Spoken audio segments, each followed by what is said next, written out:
What happens when a CEO hides in plain sight and watches a waitress collapse while her manager refuses to help? Fletcher Fairbanks had owned the casual dining chain for nearly 7 years.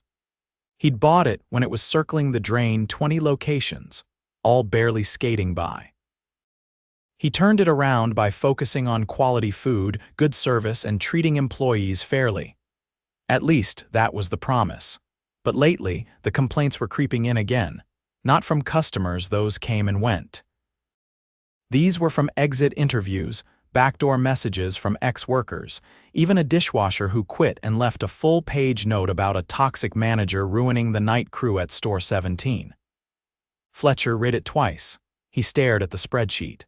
Store 17 was in a busy suburb just outside Houston. Sales were steady, but staff turnover was high. 6 new hires in 5 months. That wasn't normal. Fletcher had never met this team. His executive assistant confirmed that Store 17 had only met district leadership, never the CEO. Perfect. He shaved his beard, dyed his hair darker, and wore thick glasses. His voice was naturally low, so he added a slight stutter to throw people off. His name for the week would be Illy. He'd be joining as a new kitchen trainee for the dinner shift. His first night started with heat and chaos. The back kitchen was packed, orders flying in. The manager, a tall guy named Trent, barely looked up from his phone as Fletcher walked in. "You the new guy, clock in. Don't slow anyone down," Trent said, tossing him a greasy apron. Fletcher nodded. "Why, yes, sir." A girl about 23 with auburn curls and tired eyes handed him gloves. "I'm Nadia," she said. "Don't worry, I'll show you the ropes. Just stay out of Trent's way and don't ask for breaks." Fletcher raised an eyebrow. "No breaks," Nadia gave a tight smile. "Not unless you want your schedule cut next week." The shift was brutal. The fryer was busted, so everything took longer. One waitress got yelled at for asking for help lifting a tray. Trent barked orders from the expo line but never stepped in. Fletcher watched him disappear into the office every 20 minutes, only to come back out angrier. Around 8:30, Nadia came back to the line, pale and sweating. She leaned against the counter, breathing heavy. "You okay?" Fletcher asked. "Yeah, just a little dizzy. I skipped lunch." "And dinner, I'll be fine," but she wasn't. 10 minutes later, she was serving a table when her knees buckled and she hit the tile floor hard, plates shattered. "Whoa," Fletcher rushed over, kneeling beside her. "Nadia, hey, can you hear me?" She blinked slowly, lips dry. "I just need water." Trent pushed past the rubber swing door, eyes narrowed. "What the hell happened?" She collapsed, Fletcher said, trying to keep her awake. "We need to call someone." "She's fine," Trent snapped. "She's faking it. She's done this before." Fletcher's blood ran cold. "What? She wants attention. She's probably dehydrated. She can clock out and go home. We're slammed. I'm not calling anyone." Fletcher stood up, fists clenched. "She needs help." Trent rolled his eyes. "You touch that phone, you're fired, Illy." Fletcher stared at him, heart pounding. Part of him wanted to swing. Instead, he turned to one of the servers nearby. "Call an ambulance. Now." The girl hesitated, then nodded and ran to the host stand. Trent stormed back into the office, slamming the door. Fletcher stayed with Nadia, holding her hand. "Hang in there, okay?" she whispered. "Thank you." The paramedics arrived 10 minutes later. Nadia was taken out on a stretcher, still conscious but barely. Fletcher didn't leave her side until she was in the ambulance. When he walked back in, the kitchen was quiet. Everyone had seen. No one said a word. Trent came out red-faced. "You think you're a hero? You just cost us time, man. I'm writing you up." Fletcher looked him dead in the eye. "No, you're not." Trent froze. "Excuse me?" Fletcher pulled off his glasses. "My name's Fletcher Fairbanks. I own this place." "And you're done here." The silence was instant and sharp. Trent's face went pale. "You're joking," he said. Fletcher didn't blink.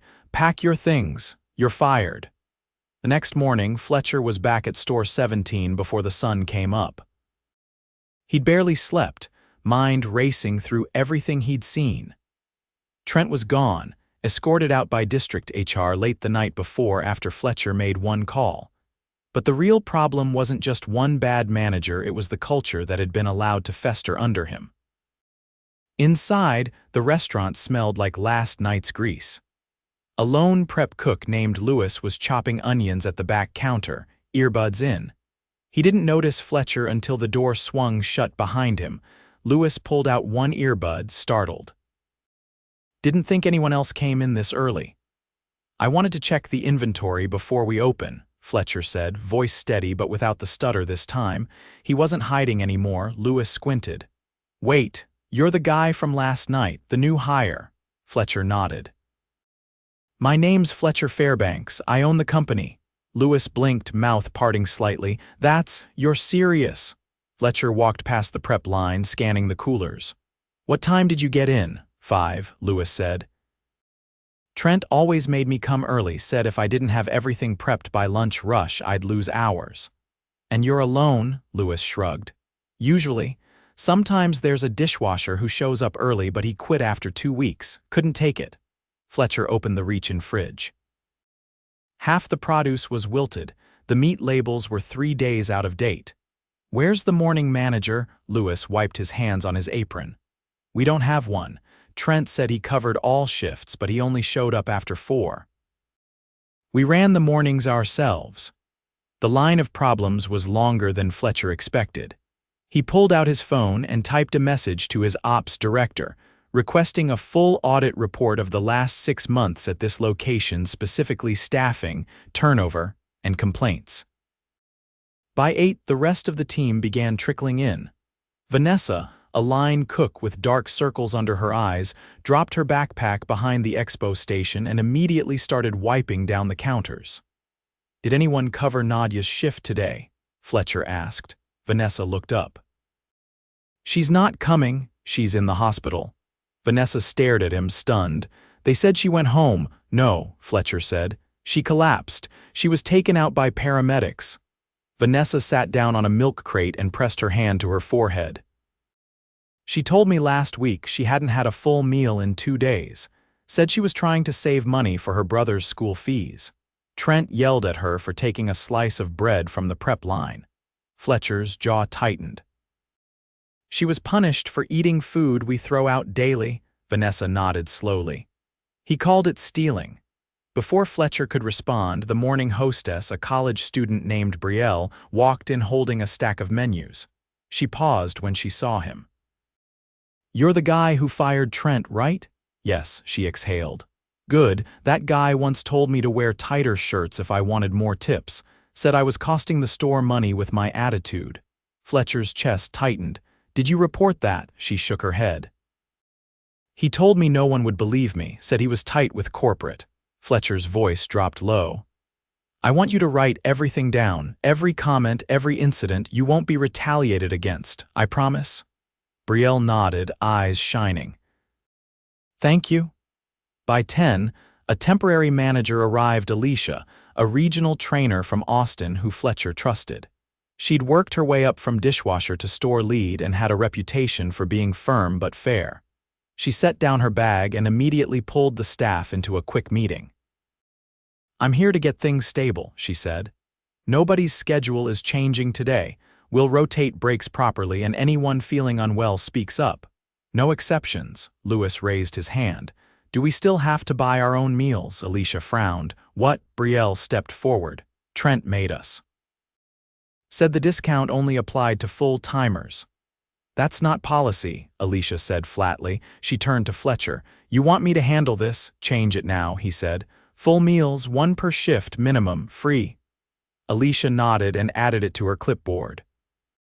By lunch, the energy in the store had shifted. Staff were still guarded. Years of being dismissed don't vanish in hours, but they moved with less tension. Fletcher stayed off the line and observed quietly, noting which systems were broken. He watched Vanessa coach a new line cook through the burger station. She gave clear directions, kept pace, and corrected mistakes without raising her voice. She didn't know he was still the boss. She was just doing the job right. After the rush, Fletcher pulled her aside. "Vanessa, how long have you been here?" 4 years next month," she said, wiping her hands. "You've trained how many new cooks?" She thought for a second. "Maybe 12, most don't stay." "Why haven't you been promoted?" She looked away. Trent said I wasn't management material, said I was too soft. Fletcher nodded slowly. You're not soft, you're steady, that's leadership. He handed her a business card. There's a training program starting next month, I want you in it, full salary bump, covered travel. You up for it? Her face didn't change for a second, then her eyes welled up. She nodded. Yes, thank you. By the time dinner prep began, a rhythm had returned. Orders were coming in clean. Alicia had reorganized the line to reduce cross-traffic. Lewis had someone helping him in prep, a part-timer named Joe who'd been reactivated from a nearby store. Fletcher stepped outside to take a call from Nadia's sister. Nadia was stable and recovering. The dehydration was severe, and her blood pressure had dropped dangerously low. The hospital had kept her overnight for observation. She said to tell you thank you, her sister said. She was scared no one would stand up for her. She shouldn't have had to be scared at all, Fletcher said. After the call, he walked back in to find Brielle training a new host. Alicia stood nearby watching. She turned to Fletcher. They're adjusting faster than I expected. They needed air, he said. Someone just had to open a window. Alicia nodded. You staying the rest of the week? Yes, quietly. I want to see what else I missed. She looked at him. You planning on going to the other stores too? He didn't answer right away. Then he exhaled. Yeah, every single one. Because what he'd seen here wasn't just one bad apple. It was a system that let a man like Trent isolate and exploit. If it could happen at store 17, it could happen anywhere. And Fletcher wasn't going to let that happen again. By Thursday evening, the atmosphere in store 17 had shifted noticeably, but not magically. The air felt less tense, but exhaustion still clung to the team like heat off the grill. Fletcher wasn't looking for perfection. He was looking for honesty, and after 3 days embedded in the trenches, he was finally getting it. He'd worked the line again that afternoon, rotating through fry and salad prep, quietly observing how people moved, what they whispered when they thought no one heard, who got left behind when things got busy. There were still gaps. Alicia had stabilized the schedule, but there weren't enough trained hands to cover everything. Several employees were pulling doubles just to keep the place from slipping back into chaos. At 6:30, Fletcher stepped outside to take a call from the legal team. They'd received a statement from another former waitress, someone who had worked under Trent 6 months ago. Her account was nearly identical to Brielle's, down to the same phrases, the same threats. She hadn't come forward before because she thought no one would care. Fletcher made it clear that would never be true again. When he stepped back inside, he found Alicia near the dish station, arms crossed, listening to someone speak in a low, distressed voice. It was Joe, the part-timer who joined 2 days ago to help in prep. Her face was flushed and her eyes darted toward the kitchen door. Fletcher approached slowly. Alicia turned to him, jaw tight. She says someone's been following her to her car after close, she said. She thought it was coincidence the first time. Fletcher looked at Joe. Who? Joe hesitated. I didn't want to cause drama, but it was Eric, from maintenance. He's always making comments when I walk in. Last night he waited by the dumpster and asked where I lived. Did you tell anyone before now? Fletcher asked, calm but firm. I wanted to. But Eric said he was good friends with your district guy. Said if I made trouble, I'd never get shifts again. Fletcher didn't respond.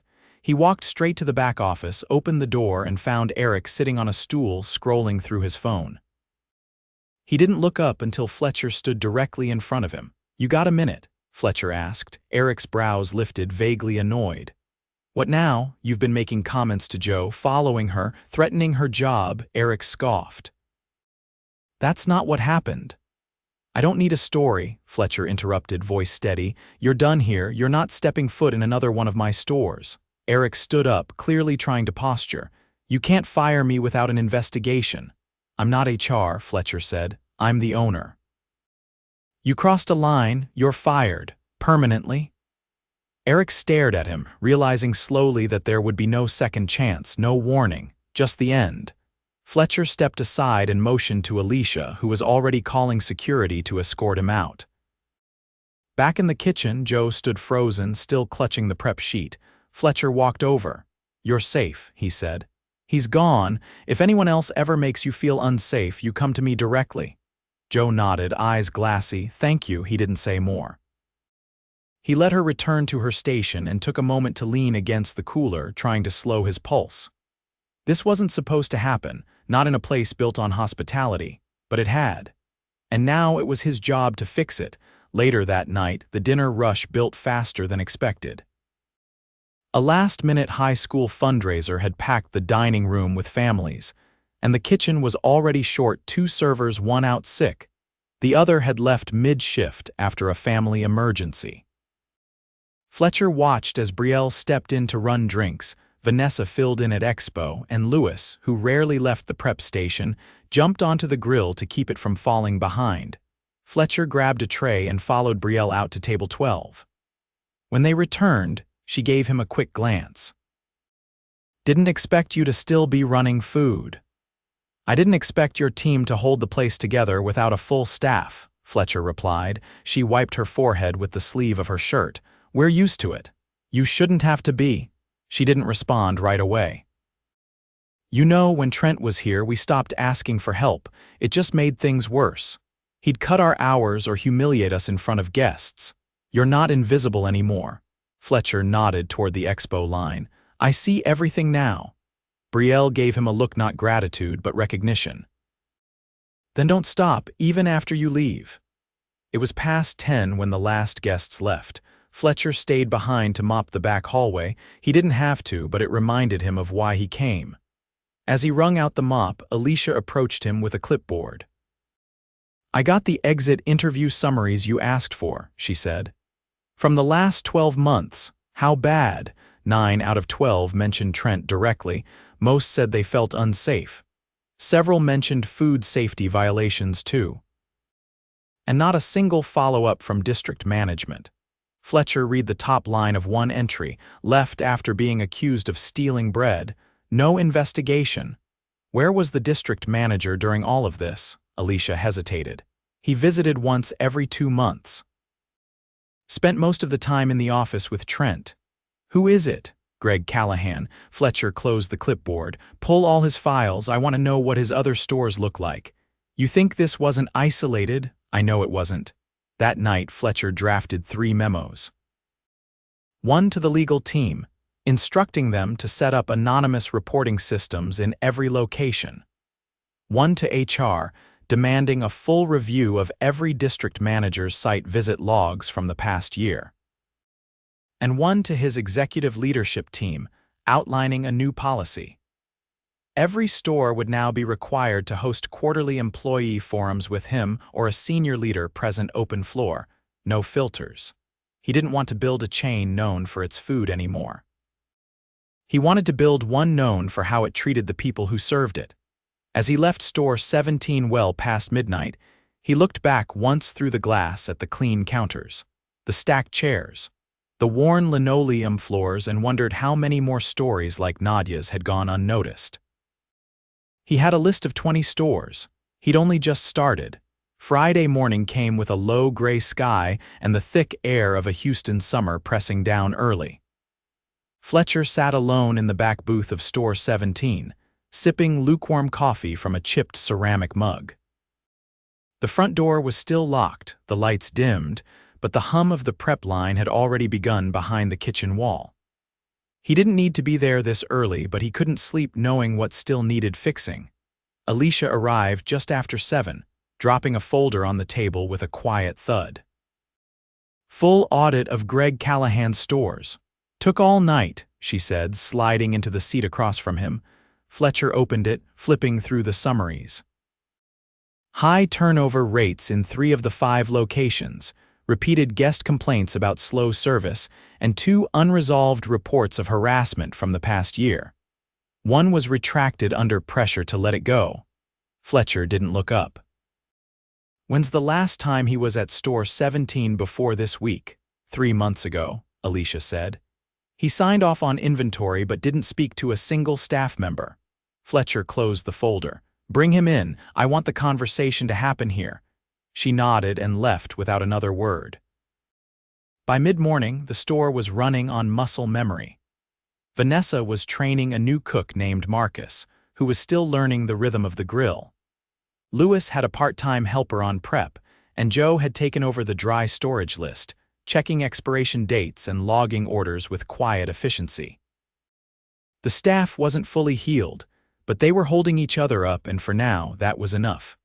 Greg Callahan arrived at 11:15, dressed in a crisp polo and khakis, holding a tablet under one arm. He looked around once, then spotted Fletcher and walked over with a thin, practiced smile. "Didn't expect to find you still here," he said. "I've been here all week," Fletcher answered. "Sit." Greg lowered himself into the seat cautiously. "I heard what happened with Trent. I'm still trying to piece things together from my side." "You shouldn't have to piece anything together," Fletcher said. "You oversaw this store. How many exit interviews did you actually read?" "I reviewed summaries," Greg replied. "Most of the issues weren't escalated through official channels. You were the official channel." Greg shifted in his seat. "Fletcher, I manage 5 stores. I can't personally monitor every interpersonal conflict." "This wasn't a conflict," Fletcher interrupted. "It was neglect. A server collapsed and the manager refused to help. Another employee reported being followed in the parking lot. You missed both." Greg leaned back, arms crossed. "You're right, I missed it, but I've been with this company for 6 years. I've built teams that perform." "Maybe this one slipped, but it didn't slip," Fletcher said quietly. "You allowed it to rot. You didn't visit often, you didn't listen when people spoke up, and you protected a manager who ran this place into the ground." Greg's jaw tightened. "So what now? You're being let go," Fletcher said. "Effective immediately." Greg exhaled through his nose but didn't argue. He stood, adjusted his shirt, and walked out without another word. Fletcher watched him go, then stood and headed to the back kitchen. The lunch rush came hard and fast. A nearby office complex had just ended a half-day training, and over 24 employees arrived within a 10-minute window, crowding the booths. Fletcher jumped onto dish duty without hesitation, rotating trays and shouting time checks to the line.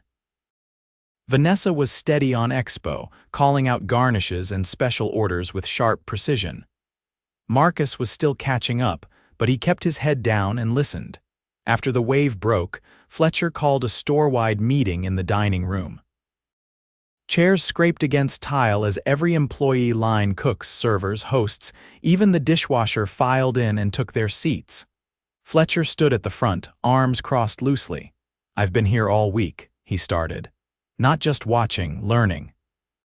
And I owe you something I should have delivered a long time ago, accountability." No one moved, no one spoke. "Some of you were mistreated, overlooked, or ignored. That ends today.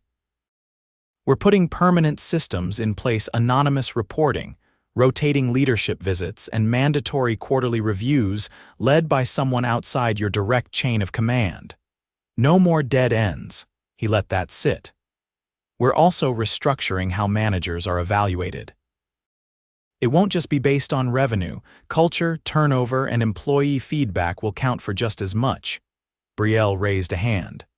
"What happens if someone retaliates against us for speaking up?" "They're out," Fletcher said. "No discussion, no warnings." Alicia stepped forward. "We're also launching a pilot mentorship program. Staff who have been here more than a year will have the option to train into supervisory roles, regardless of formal education.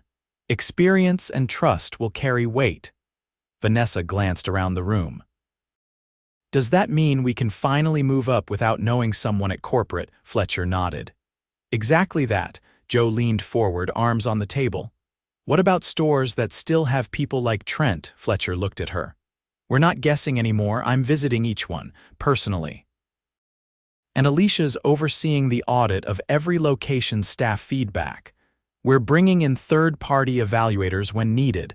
A quiet voice from the back. "Louis. What about pay?" Fletcher nodded once. "We're adjusting baseline wages across the board. Starting next month, hourly employees will receive a raise based on tenure and role. It won't fix everything, but it's a start." The room didn't cheer. They didn't clap, But they listened and some of them nodded, subtle but real. It wasn't blind trust, it was cautious belief.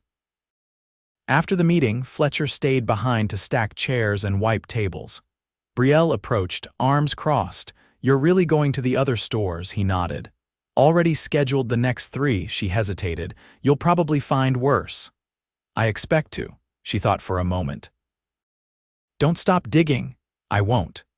Later that evening, Fletcher visited Nadia in the hospital. Her sister met him in the hallway and led him to the room. Nadia was sitting up, pale but alert, Roman 4 still in her arm. She looked surprised when he entered. "Didn't think you'd come," she said. "I owed you more than a thank you," Fletcher replied. She looked down. "I didn't think anyone higher up would care. I didn't even know you existed." He pulled out a sealed envelope and placed it on the table beside her. "That's your full pay for the next month, no work required. When you're ready to come back, your job is waiting. If you want to transfer to another store, we'll cover the cost." Nadia blinked fast. "Why are you doing this?" "Because I didn't know what was happening in my own company," he said. "And because you stayed, even when it wasn't safe."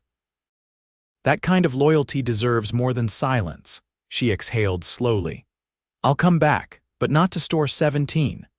"We'll find a better place," he said. That night, Fletcher drove back to his hotel and sat in the parking lot for a long time, engine off, windows down. He didn't feel victorious. He felt responsible, not just for what had happened, but for what might still be happening in places he hadn't seen yet. And now he knew what to look for, which meant there were no more excuses. The change had started. And this time, it wasn't going to stop.